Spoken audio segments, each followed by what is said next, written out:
അപ്പോൾ ഇപ്പോഴത്തെ ട്രെൻഡാണ് ഗുണ്ടിൽപേട്ട പോവുക, പൂ വിരിഞ്ഞത് കാണുക, ഒരുപാട് ഫോട്ടോസും വീഡിയോസും ഒക്കെ എടുക്കുക. അപ്പോൾ അതിനായി ഞാനും പോയിട്ടോ.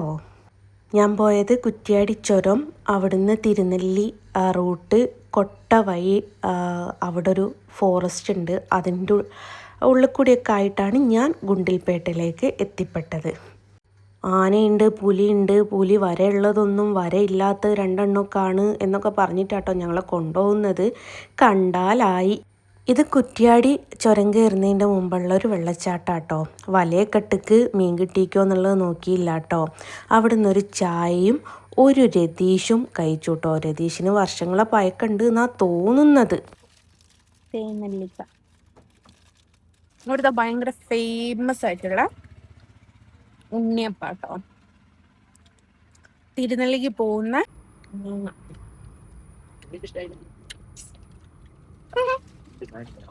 പഴുത്ത മാങ്ങ ഉപ്പിലിട്ട് ഉപ്പുമില്ല പുളിയില്ല മധുരമില്ല.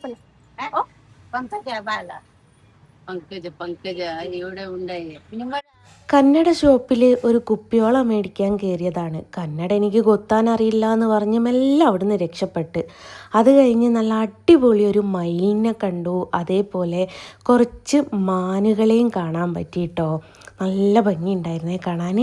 അവിടുന്ന് ഒരു പൂപ്പാടവും നോക്കി പോകുന്നതാട്ടോ അരുണിത്. പാമ്പ് കടിച്ചാ നിന്നെ ഫസ്റ്റ്. അങ്ങനെ അവിടുന്ന് ഒരു വെറൈറ്റി പൂവ് കാണാൻ പറ്റിയിട്ടോ. എൻ്റെ ലൈഫിൽ ആദ്യമായിട്ടാട്ടോ ഇങ്ങനത്തെ ഒരു പൂവ് കാണുന്നത്. പൂവിൻ്റെ പേരും കാര്യങ്ങളൊന്നും ഓർമ്മയില്ലേ.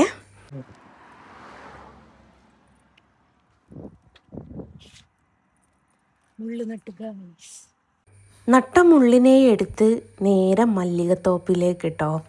അവിടുന്ന് പിന്നെ ഒരുപാട് വീഡിയോയും ഫോട്ടോസും ഒക്കെ എടുത്തേ.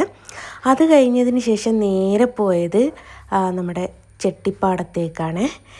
മഞ്ഞച്ചട്ടി അവിടെ വിരിഞ്ഞതില്ലായിരുന്നു, ഓറഞ്ച് ചെട്ടിയാണ് ഉള്ളത്. അപ്പോൾ ചെട്ടിപ്പാടത്ത് കുറേ ഇതേപോലെ റീലും ഫോട്ടോസും ഒക്കെ എടുത്തു.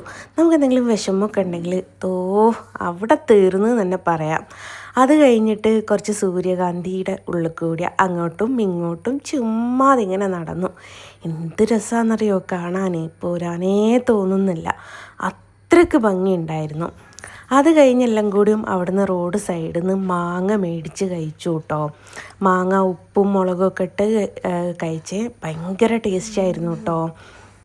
അതും കഴിഞ്ഞു ഒരു ബിരിയാണിയും കഴിച്ച് ചോളം പുഴുങ്ങിയതുണ്ടല്ലോ അതും മേടിച്ച് കഴിച്ചു കേട്ടോ. നല്ല ടേസ്റ്റ് ഉണ്ടായിരുന്നേ. അങ്ങനെ ഗുണ്ടിൽപേട്ട വിശേഷങ്ങൾ ഇവിടെ തീരുകയാണ്. പോരുന്ന വഴിക്ക് ഒരു ആനനെയും കണ്ട് ബൈ ബൈ പറഞ്ഞു.